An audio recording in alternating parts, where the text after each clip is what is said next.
Hello, Roseanne. It's been so long. Oh my gosh, it's so good to see you, my love. So Likewise. we'll jump right in. And I am so excited to dig into this with you. I'm excited to be here because I've got some news for you too. Oh, interesting. Well, we'll just go right into it, love. So why don't you start off by telling us, how did you find yourself on this journey? Yeah. So my husband and I got married in 2017. We were both 31. And, we obviously wanted a couple of years to enjoy our marriage, and we did that. Finally, in 2019, I was like, okay, I think, we had the talk, like, I think we're ready to start a family. So I went off my birth control in April 2019, and I don't think I got my period for like 2.5 months. And and I'm like, wow, that is so weird. But I'm like, I had been on birth control for 16 or 17 years at that point. So I was like, okay, maybe it's just my body trying to reset. I wasn't super concerned.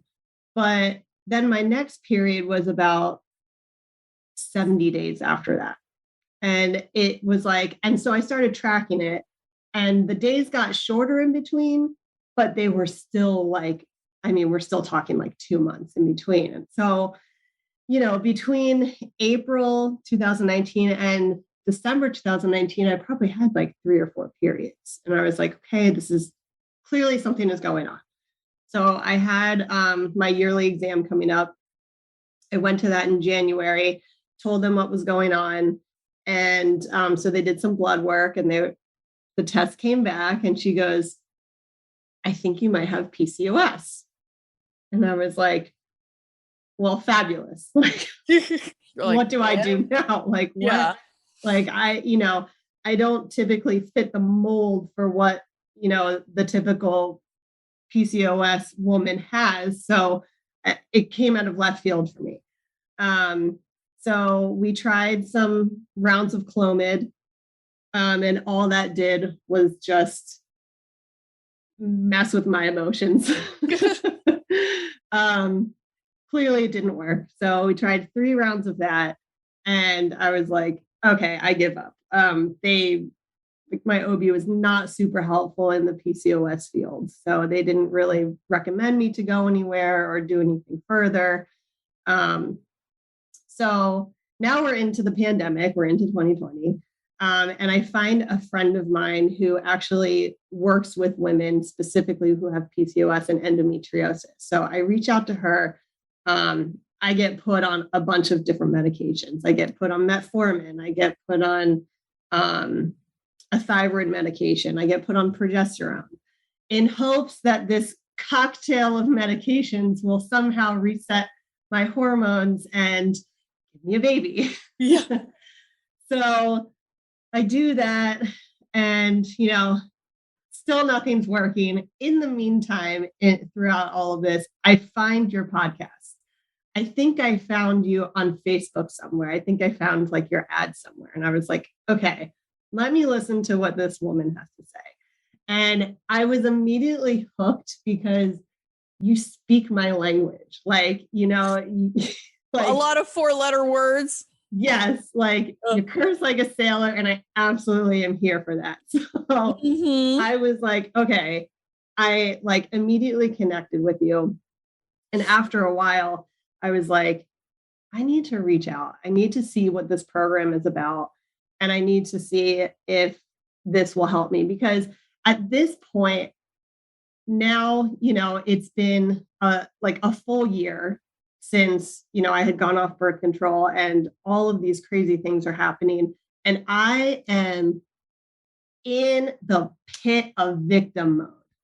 I am like, every birth announcement, every pregnancy announcement, I'm like upset.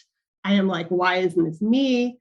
It was like all about me. And it even got to the point where it was like affecting my everyday life.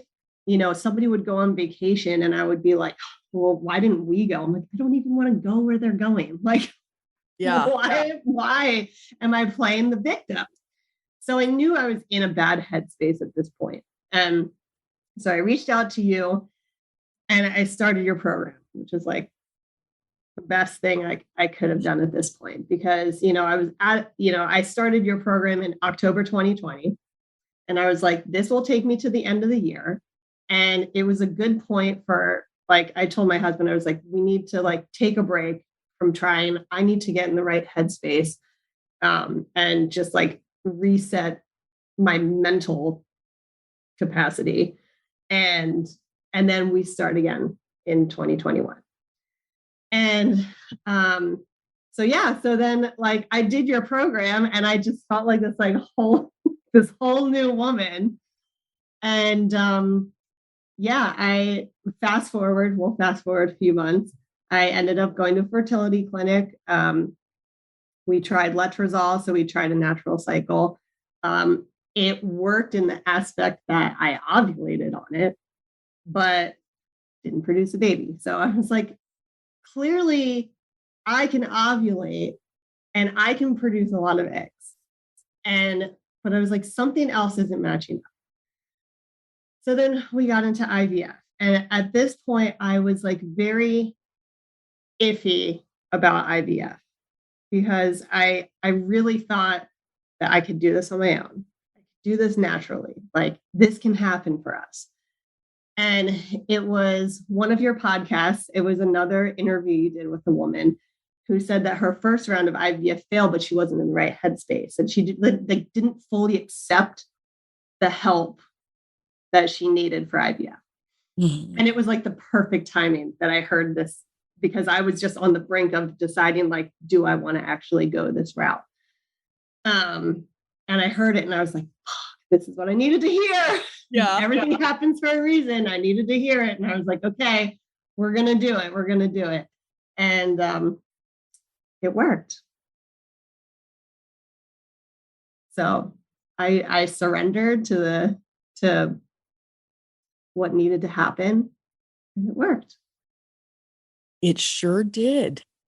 It sure did. Well, so let's back up the bus a little bit. Yeah. Because I think it's really interesting to find out what made you, aside from, speaking like a longshoreman, but like, what was it that made you want to take a look at your mindset? Because most women, when you're faced with things like PCOS, like you're talking about, it sounds like the solution is so clearly medication and everything else. Like, what made you want to look at this piece? Because it's so often overlooked. Yeah, I completely agree. So I have done mindset work in the past. I've done some like entrepreneurial things in my past life a few years ago. Mm-hmm. And so I knew that mindset is a huge thing. And like you said, it is overlooked so much. And like most women don't do the mindset portion of whatever they're going through.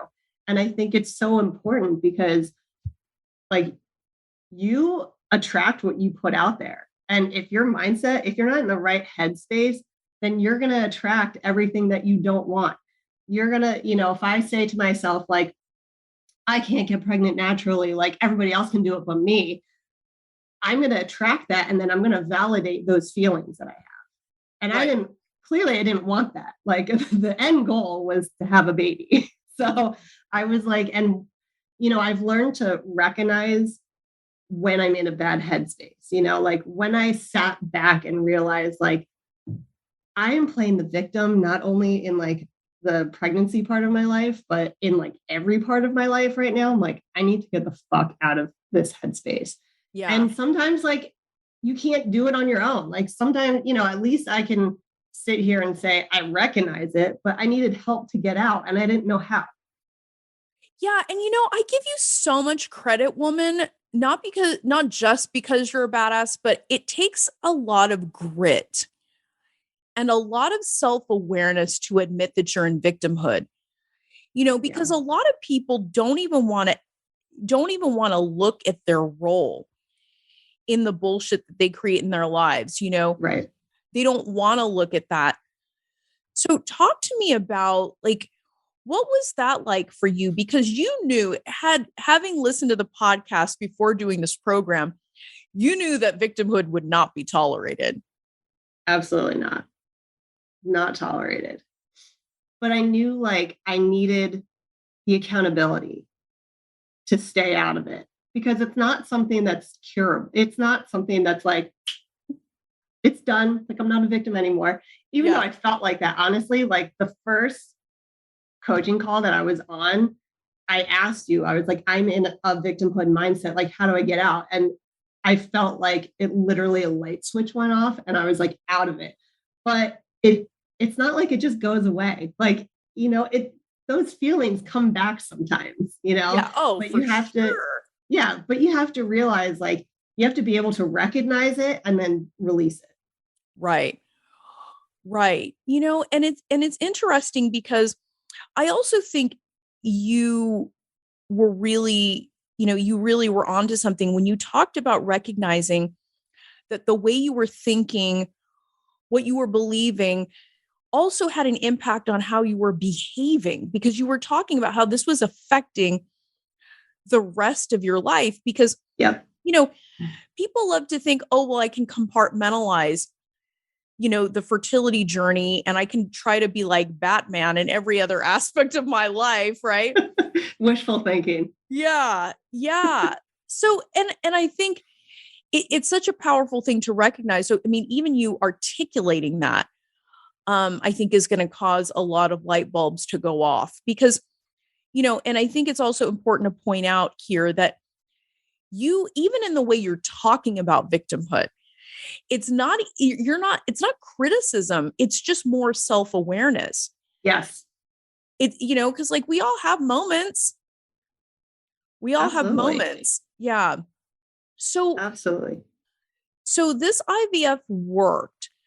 So talk to us a little bit about, what it was like for you to be, because I think you also bring up a great point about being willing to receive help. Like, how did you change your mindset around that? It was hard. I'm not going to lie, because I'm a person who I can ask for help. Like in my job, I'm not afraid to ask questions. I'm not going to sit here and spin my wheels. And I kind of felt like, why is this not trickling into like the fertility? But it came back to, really what it came down to was that self-doubt, because don't get me wrong, my work has great fertility benefits, but they only had for IVF. I aged out of having an IUI, so I couldn't even do that. I turned 35 and they were like, you got to pay for that. And I was like, no, thank you. Like not a good enough percentage of it working for me. I was like straight into IVF. But it was the self-doubt of like, I only have 2 egg retrievals and 2 transfers lifetime covered.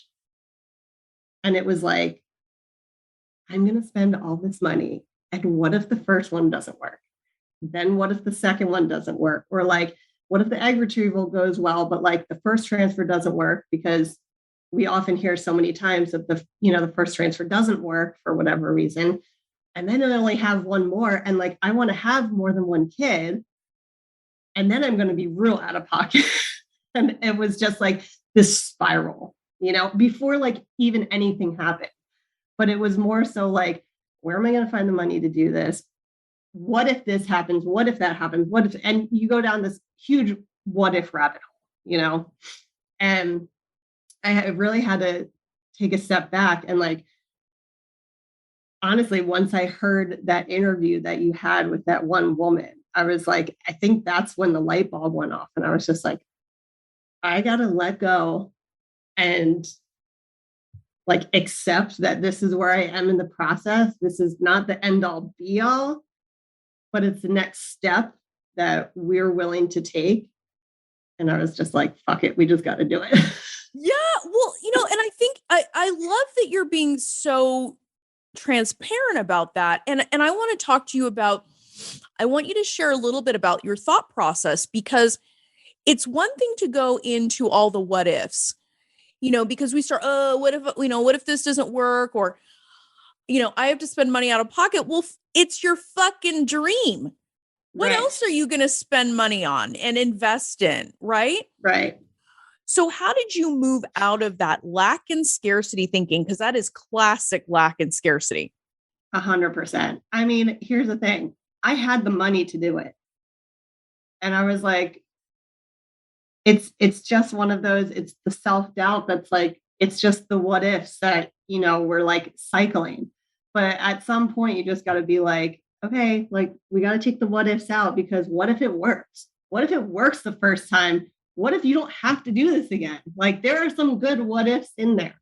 So you have to focus on the positive and not think, and it's like that law of attraction thing. Like if I keep thinking, what if it doesn't work? What if this happens? What if I have to do this multiple times?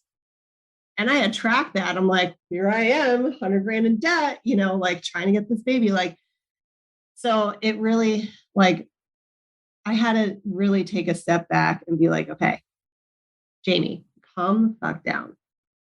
Like, we've never been through any of this. We don't actually know, like, what's really going on at this point. We just have to trust the process. Yeah. Well, and Jaime, what you did is you became the woman that was willing to find out. Yeah. Rather than just being some mofo on the sidelines that's so scared of their own shadow that they won't do a goddamn thing, and they just lay around in, the shit pit and being a victim. You just basically said, look, I want this bad enough that I'm willing to see what it's like on the other side. Yeah. And the one thing is, like, I had to let go of all of my expectations. My husband has 2 cousins who went through IVF. So luckily, like, we didn't tell my parents, we didn't tell his parents. Like, the only people who knew were like a very, very close circle, my bump squad, very, very close circle. And only his 2 cousins knew like the details of the IVF process that we were going through. Cause I was like, I need to talk about it with somebody, like I can't just I can't like bottle all this in, because it's a lot. I mean, you've been through it, like, yeah, a lot to process, and it's a long journey. So I just had to let go. I mean, they were like telling me, like when I went through my egg retrieval, don't be afraid when those numbers go real, like way down, to get to like that day 5 blast. And I was just like, I have no control over it. I can't worry about what's not in my control.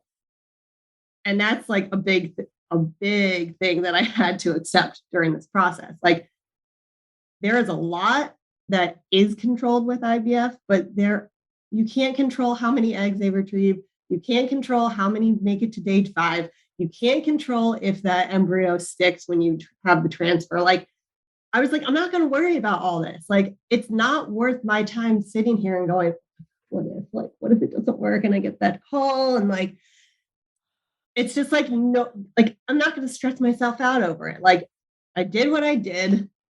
The only things I can control is my diet, my exercise, and like my lifestyle. And what's going on up here. Yes, exactly. So I was like, I can't, like, I'm not going to sit here and stress myself out. Like, during the 2-week wait, I thought the 2-week wait was going to be awful. I was like, it really wasn't that bad for me. But like, again, because I wasn't sitting there like, when am I going to test? When am I going to test? Can I test now? Can I test tomorrow? Like, is it going to be too early? Am I going to get a negative? Like, I was just like, I'm just going to go in for my blood tests and let them tell me. Yeah. Well, so let's talk about how you got to that place, though, because I want to make sure that you get credit where credit is due, because you did the work, Jaime. You didn't just, when you came into this program, I remember our very first conversation, and I also remember what, you were very clear about how you wanted to be. You knew what you wanted for yourself. and you created that because you did the work. So just start off by telling us, what was it like to invest in yourself in this way? To say, because a lot of people end up saying, well, I can't do that because I'm going to do this. You know, you were somebody that said, hey, I'm willing to do everything it takes to get to this place. So start us off with that. What was it like to take the time and make the investment in yourself to be working on this piece? I mean, it's worth every single penny, because if I was still in the mindset that I was like when I came into your program and I went into IVF like that, I don't think we would be talking right now. I really don't think so. I mean, one of the biggest pieces I took away from your program was doing a journal and a gratitude. And this is actually my second one because I filled up the first one. Oh my gosh, that's so good. Yeah. So I did, I'm sure you've probably heard of it, but the 369 manifestation method. Oh. So basically I would write the same affirmation. I would do it 3 times in the morning, 6 times in the afternoon, and 9 times at night. Sometimes it felt like a chore, but I was like, this will put me in the right mindset. And I would just like write out, you can't really see it, but I would write like, everything happens for a reason. I can't wait to meet my baby. I'm so excited to be on this journey. Like just things, and like when I had my egg retrieval, like the day I had my egg retrieval, I'm like, I'm fertile as fuck. Like I think that one I use a lot. Yeah. Sounds familiar. Yeah. So, just any kind of affirmation that I could think of, when I was waiting to hear how many made it to day 5 blast, I'd be like, my eggs are so fertile, or my eggs are so mature, my eggs are beautiful, like just anything to bring some sort of positivity into a piece of my day. Yeah. And I still do it today. Like I'm still doing it throughout my pregnancy too. Yeah. Because you're smart. Because you're a smart woman, right? And I love the humanity that you're bringing to this, because a lot of people get into this idea that manifestation and mindset and the way that you show up and the way you shift your perspective is just woo-woo nonsense. Right. But the reality is that it's actually quite logical and linear, because think about what you've shared. I mean, you went from PCOS, hearing, not having a period for a while, then having, only 4, I think you said 4 periods in a year, to hearing, scary diagnosis, and all this stuff. I mean, by you making the conscious decision to change and to get your mindset on board with all of this, it makes sense that by the time you went into IVF, that you could do it with a clear conscience and you could do it with confidence. Yeah. Yep. I mean, I will tell you, and I don't want to sound like I'm trying to, impress anybody by saying this, but like, I fucking crushed the IVF process. Oh, I don't doubt it. Like, I mean, my they retrieved 42 eggs. I mean, I'm like, I'm not infertile. Right. Right. And, and I think, what, like, I surrendered all the expectations I had for each process. Right. So, after I had my egg retrieval, they're like, we'll call you in a week to tell you how many made it to blast. I'm like, okay. So I was expecting a phone call a week later. I got a phone call, like, I guess it must have been 5 days later. And they were like, you have 14 that made it to blast. And I was like, holy shit. Like, I could literally have a football team if I wanted to.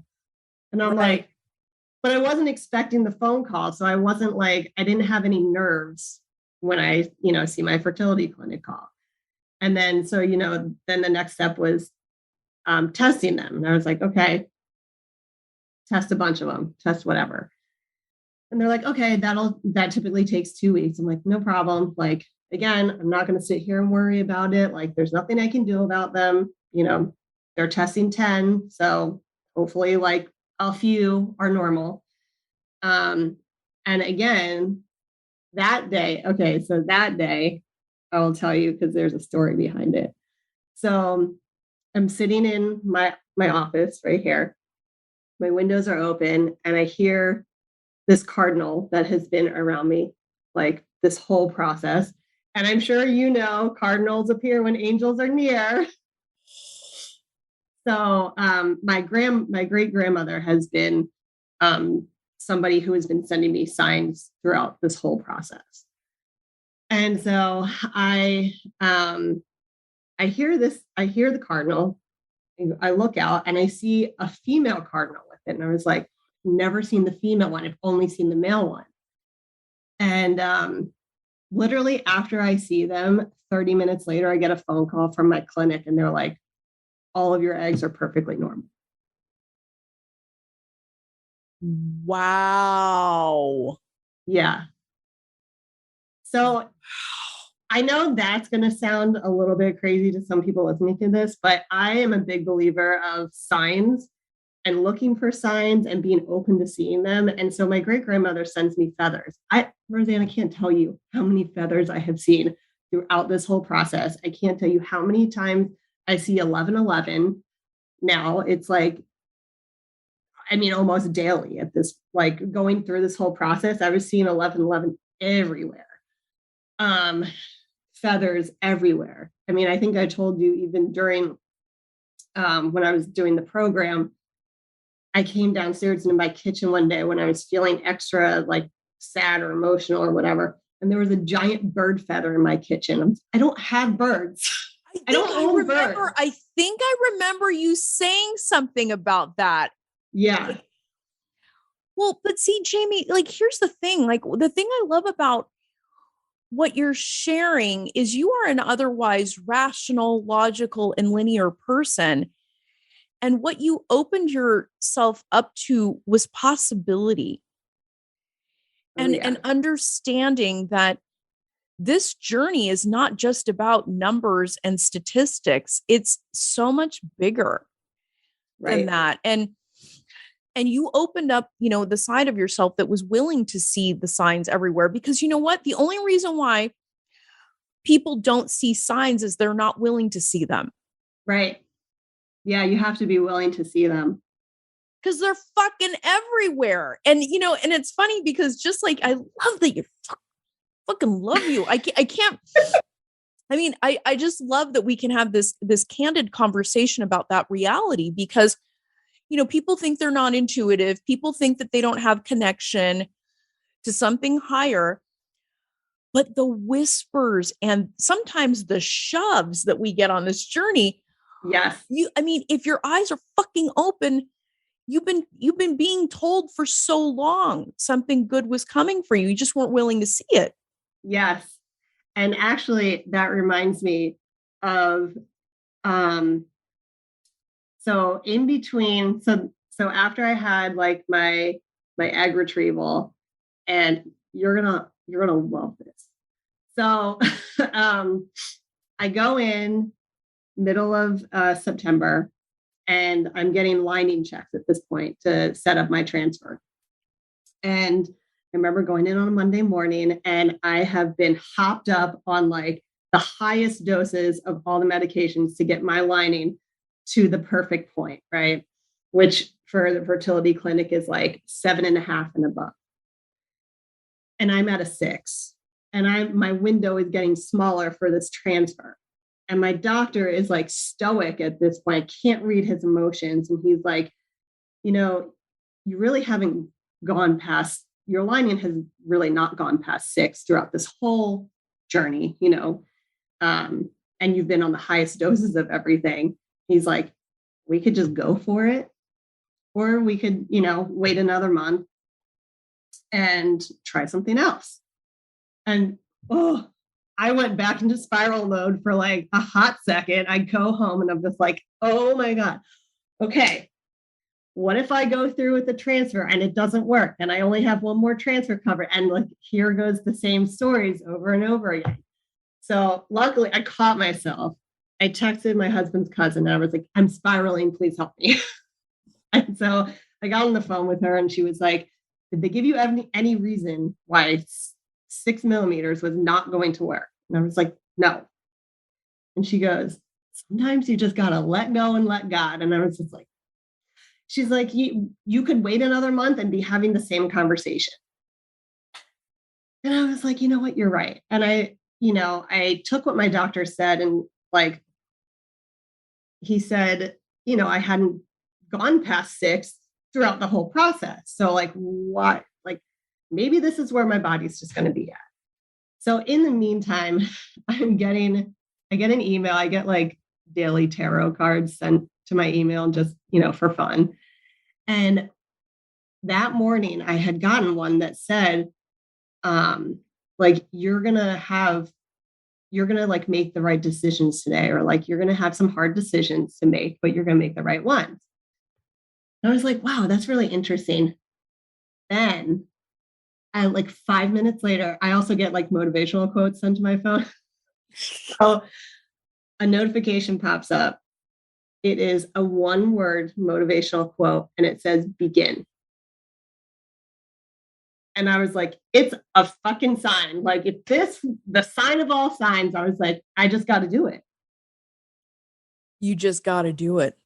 I was just like, oh, I can't ignore this. Like I can't ignore this. Wow. So I did it and it worked. I know. Well, so how far along are you today? I am 14 weeks, 2 days. And here's the kicker, Roseanne. Here's the part that I hadn't shared with you yet, that I was waiting for this interview to tell you.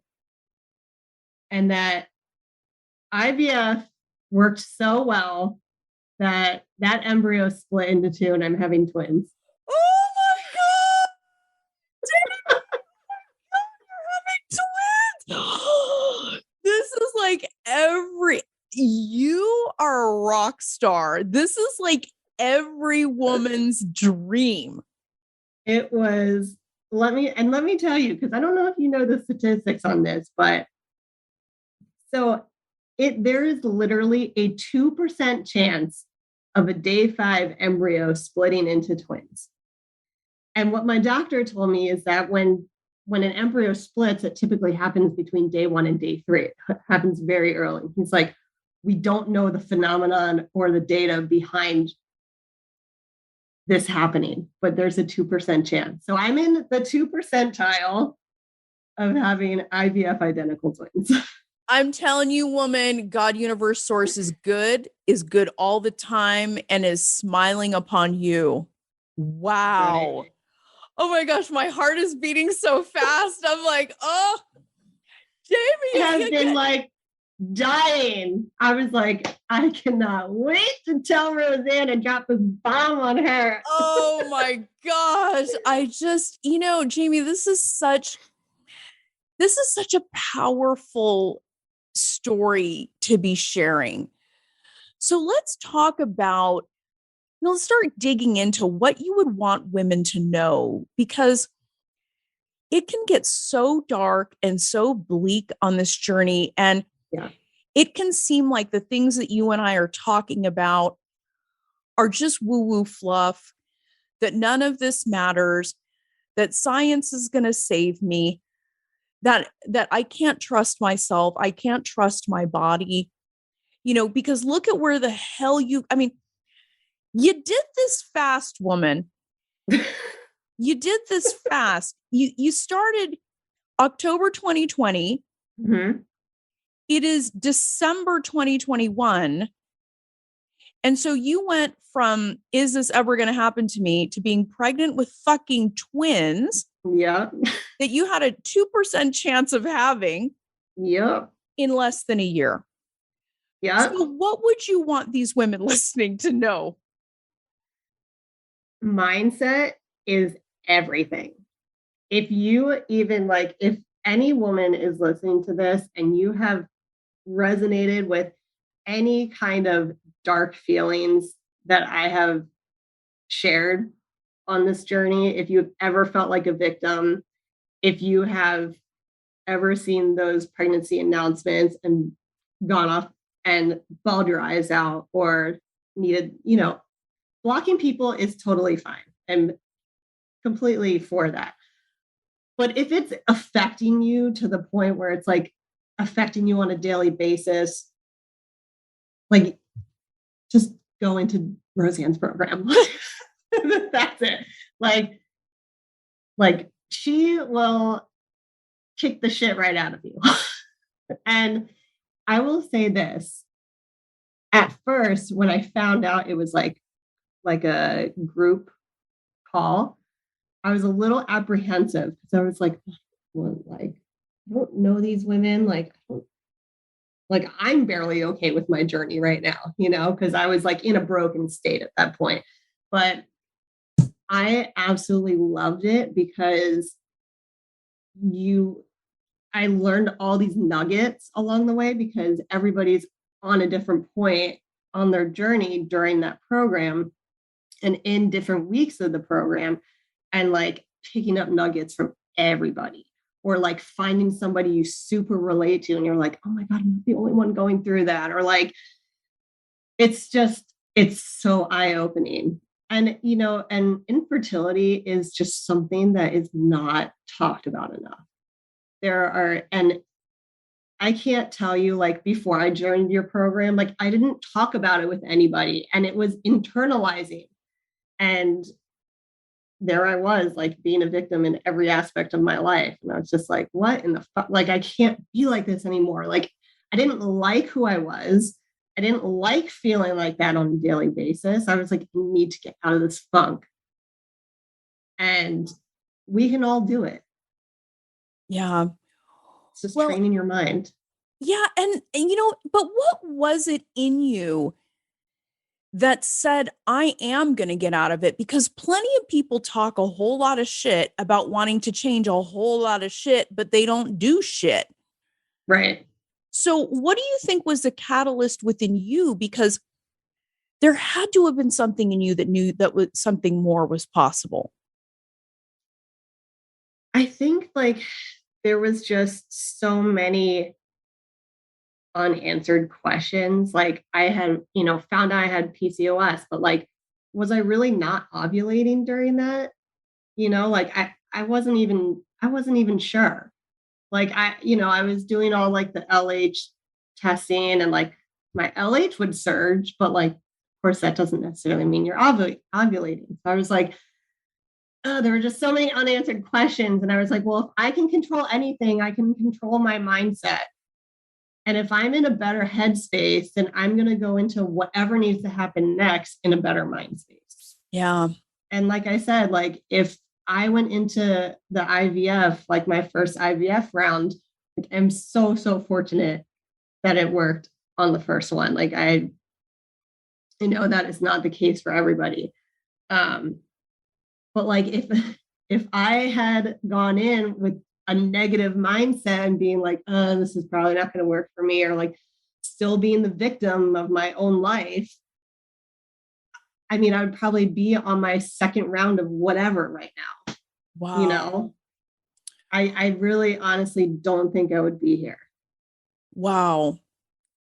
I mean, and I think that's incredible because it just takes such a strong sense of self, like even in a victim place, to say, motherfuckers, I'm not settling for this anymore. Like I want something better. I want something better for myself, my family, the children I will have. I don't want to pass this along, because think about it, Right. Jaime, you're going to be able to pass this along to your fucking twins. I know. It's going to be a wild story. I know. Well, and you know what? It also, like, I remember at the end of the program, I remember you telling me that you would be on this podcast. Oh, yeah.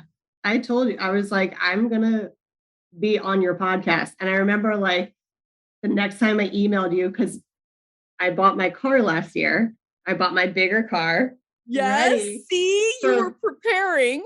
what I didn't know was going to be twins. Like, thank God I got a bigger car. But when I emailed you, I was like, the next time I email you, I'm going to email you a positive pregnancy test. And then in the meantime, I had emailed you something else, but I was like, okay, but next time it's going to be a positive pregnancy test, and we're doing the podcast. Yes. And it just so happened, because I was like doing the math, like when I found out I was pregnant like October 6th.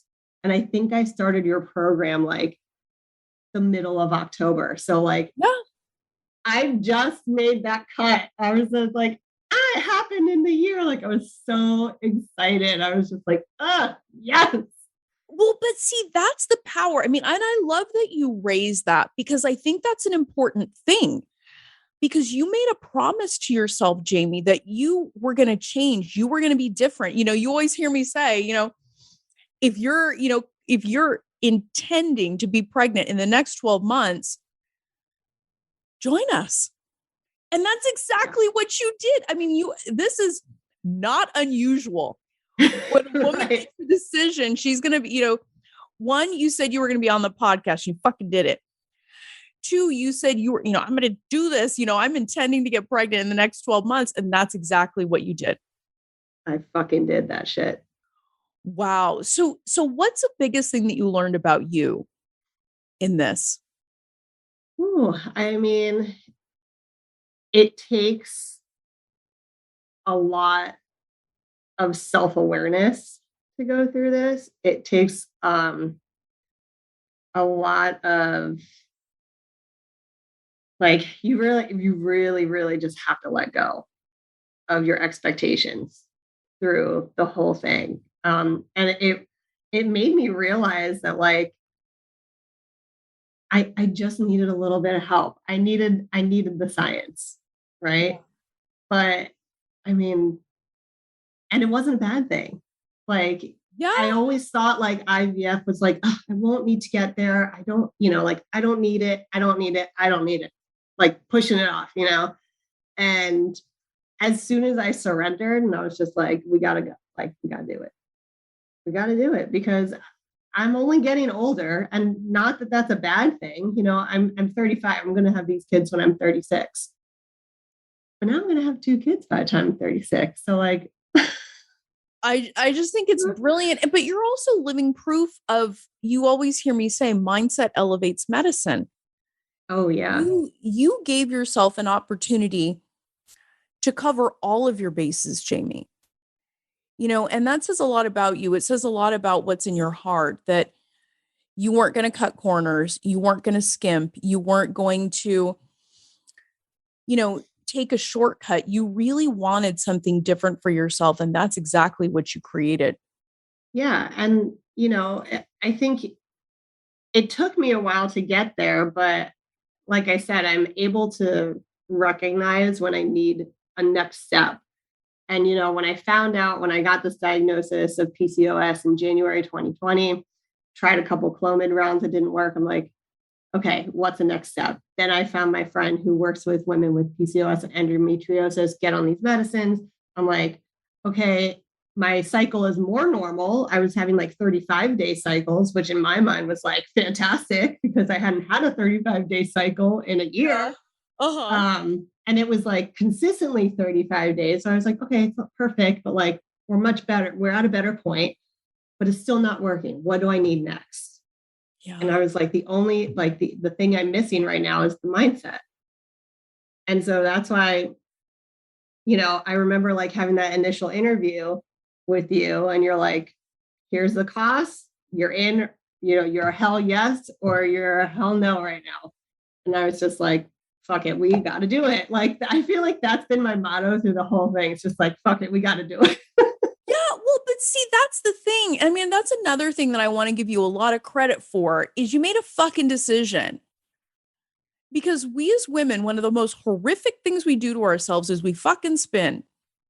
Oh yeah. It's either you're in or you're out. And especially on this journey, you've got to just go. You have to make a decision, because it is so easy to spiral. It is so easy to spin your wheels. It is so easy to just like blame yourself or go, why me? Why is this happening to me? Like, what's wrong with me? but it's like, nothing is wrong with me. Yeah. Like, I didn't have the perfect like womb odds to carry one, let alone, and one decided it was too good to be one and it split into two. Like, yeah. That was something that I was not, nobody was expecting. Yeah.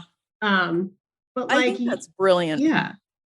I think that's absolutely brilliant. And you're teaching us a really powerful lesson because it isn't even about the numbers, Jaime. You went from 42 to 14 to 10. And you also had the challenge of your lining being less than ideal at 6. Right. But now you're pregnant with twins. Like, I hope that every woman listening to this is being blessed that anything is possible. Like, absolutely anything is so possible. True. Yeah. And to be willing to be the woman that's the outlier, right? Like, be willing, even if they tell you, oh, you got a 99% chance of this, be the 1%, or in your case, the 2%. Right. I mean, I just be willing to do the work, put in, get your back into it, and just make a decision that, that desire in your heart to be a mom is there because it was fucking meant for you. 100%. And like the one thing that I did not focus on that helped me was the numbers. Yeah. Like, because IVF is like, oh, like at this age, you have a 77% chance of it working. And after that, it's, whatever it is. Like, I did not want to spiral. I did not want to even go into that. I'm like, I'm not gonna, like, not to say like I didn't do my research, but again, they're just numbers. Right. And from, if anybody is listening, if anybody has listened to any other of your interviews on your podcast, they will know that like numbers don't mean shit. Like, you got pregnant naturally at 42. Numbers be gone, like, they're just numbers. It's just data. Like, I'm considered a geriatric pregnant person because I'm 35. It's just a fucking number. Like, sure, I don't like being called geriatric, but it's insane. I mean, it's just insane what gets put out there. The intention is probably good, and it's something to be aware of for sure. Right. But you get to decide what your perspective on this journey is. You get to decide how you experience it. And bless you, Jaime, for sharing your story with us here today and really giving, the women all over the world that are going to be listening to this an opportunity to see a different possibility, to see a new possibility for themselves. And I'm just so honored and excited for you, like honored to have been with you and honored to just have you share this story, because I think you're going to be changing somebody's life today. So thank you for that. Thank you so much for having me on here. I was determined to be on here. I was determined to share my story because, again, infertility is not talked about enough out there. And don't even get me started on what they teach us in high school about, if you have sex, you'll get pregnant and die. Like, that mean girl stuff. Like, I just can't get over it because we, so many women have so many issues later in life, but we can get over it. It's a hurdle, but I really think, and I'm not a super religious person, but God doesn't give the, certain people what they can't handle. And I felt like when I got on this journey, I was meant to be on this journey for whatever reason, but I am so glad that I was able to share it because I've been very, very quiet about it.